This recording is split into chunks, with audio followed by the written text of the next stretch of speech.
പെറ്റമ്മമാരാൽ കൊല്ലപ്പെടുന്ന നവജാത ശിശുക്കളുടെ കണക്ക് മുമ്പെക്കുമില്ലാത്ത വിധം കേരളത്തിൽ ഞെട്ടിക്കുകയാണ്.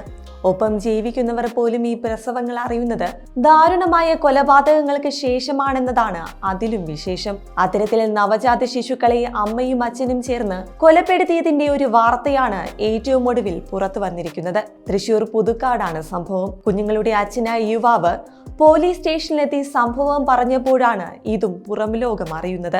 കാമുകിയായ അനീഷ തന്റെ ബന്ധത്തിൽ നിന്നും പിന്മാറാൻ ശ്രമിച്ചപ്പോഴാണ് യുവാവ് പോലീസിനെ സമീപിച്ചത്. പുതുക്കാട്ടെ ചെറിയ വീട്ടിൽ അനീഷ ഗർഭം ധരിച്ച് പ്രസവിച്ചത് 2 പ്രാവശ്യമായിരുന്നു. 2 തവണയും കുഞ്ഞുങ്ങളെ കൊന്നു കുഴിച്ചിട്ടു. എന്നാൽ മകൾ 2 തവണ ഗർഭിണിയായിട്ടും ഇതേപറ്റി താൻ അറിഞ്ഞില്ല എന്നാണ് അനീഷയുടെ അമ്മയുടെ മൊഴി.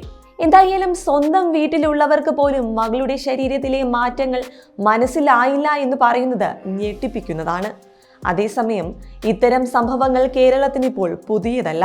വിവേകേതര ബന്ധത്തിലും വിവാഹം കഴിക്കാതെയും ഇങ്ങനെയുണ്ടാകുന്ന ഗർഭധാരണം മറച്ചുവെക്കാൻ വേണ്ടിയാണ് ഇവിടെയെല്ലാം അമ്മമാർ ദാരുണ കൊലപാതകം നടത്താറുള്ളത്.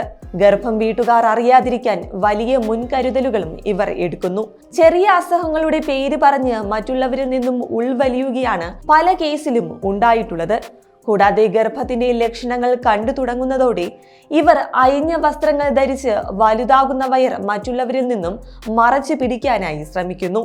വയർ ഒതുക്കി വയ്ക്കാൻ ഉപയോഗിക്കുന്ന തരം ബെൽറ്റുകളും ഇവർ ഉപയോഗിക്കാറുണ്ട്.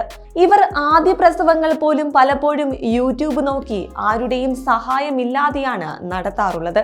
എന്നാൽ ഇങ്ങനെ ജനിക്കുന്ന കുട്ടികളെ ഇല്ലാതാക്കുന്നവർ ഒന്നോർക്കുക, കുഞ്ഞുമക്കളെ കിട്ടാൻ കണ്ണുനീരോടെ കാത്തിരിക്കുന്ന നിരവധി പേരുണ്ട് കേരളത്തിൽ മാത്രമല്ല ഇന്ത്യയിൽ. ഇല്ലാതാക്കുന്നതിന് പകരം സുരക്ഷിതമായി ഉപേക്ഷിക്കാൻ അമ്മത്തൊട്ടിൽ പോലെ മാർഗങ്ങളുണ്ടെന്ന് ഓർക്കുക. കോഴിക്കോട് ഒഴികെ എല്ലാ ജില്ലകളിലും ശിശുക്ഷേമ സമിതിയുടെ അമ്മത്തൊട്ടിലുണ്ട്. ഒരു വിവരവും അറിയിക്കാതെ അമ്മയ്ക്കോ മറ്റുള്ളവർക്കോ ഇവിടെ കുഞ്ഞിനെ ഉപേക്ഷിക്കാൻ സാധിക്കും. കൂടാതെ തൈക്കാടുള്ള അഡ്വാൻസ്ഡ് ചൈൽഡ് കെയർ സെന്ററിലും ഈ കുട്ടികളെ വളർത്തുന്നതാണ്. അതിനാൽ ഇത്തരത്തിലുള്ള കടും കൈകൾ ചെയ്യുന്നതിന് മുമ്പ് ഇതെങ്കിലും നിങ്ങളൊന്ന് ഓർക്കുക.